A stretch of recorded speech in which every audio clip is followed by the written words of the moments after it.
حصل ده؟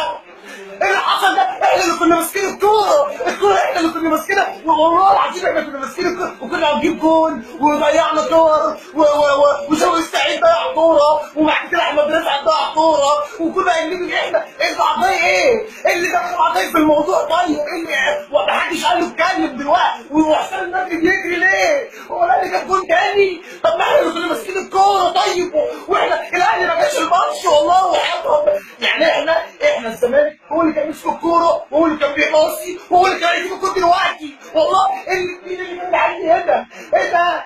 ايه اللي حصل؟ الواد ده اللي جاب ولا يخرب بيت امك وعلى جمال يعني بص اقول لك على حاجه يعني انت مثلا تبقى ايه؟ ما انت قاعد بتتخانق مثلا وتقوم خناقه عمال تضرب وبعد كده واحد يجي يقوم جاي ايه؟ ويديك نص يوقعك هي دي القصه يعني خلاص نشجع ايه بقى؟ اشجع بولينج اروح اشجع طايره بقى اشجع ايه بقى؟ اشجع يد بلاش بقيت بقى طايره ايه؟ ما هو برضه خدوا الطايره طب اشجع ايه طيب؟ اشجع بلي مسافات طويله ايه يا جدعان بقى؟ وايه ايه اصلا؟ احنا اللي كنا معانا الكوره واحنا اللي كنا هنلعب ونفكر احنا اللي كنا هنجيب الجون برضه الجون الثاني احنا اللي كنا هنجيب الجون التعادل وكنا هنكسب والله العظيم.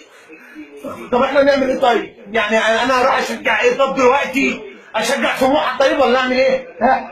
ما اعمل ايه طب؟ انت بتتكلم ايه يا باسم؟ انت ما جيتش النهارده يا باسم اقسم بالله ما جيت يا ابني. يعني طب ايه طيب؟ فين مبادئ العدل والبتاع؟ فين؟ مفيش بقى كده مفيش خالص كده بقى استاذ معوض اهو استاذ معوض ومروان محسن اهو هتعمل ايه كمان؟ هتعمل ايه؟ قول لي اهو انا معاك اهو انا معاك يعني هتعمل ايه مثلا؟ كابتن ماجد انت اهو احمد رفعت اهو احمد اهو وكريم لطفي واهو هتجيب جول مثلا؟ هتجيب اهو حتى دي ما دخلتش جول حتى دي ما دخلتش جون اهي خلاص يعني هو في عمل في واحد نجس في الملعب اللعيبه دي ده واحد نجس من الاخر.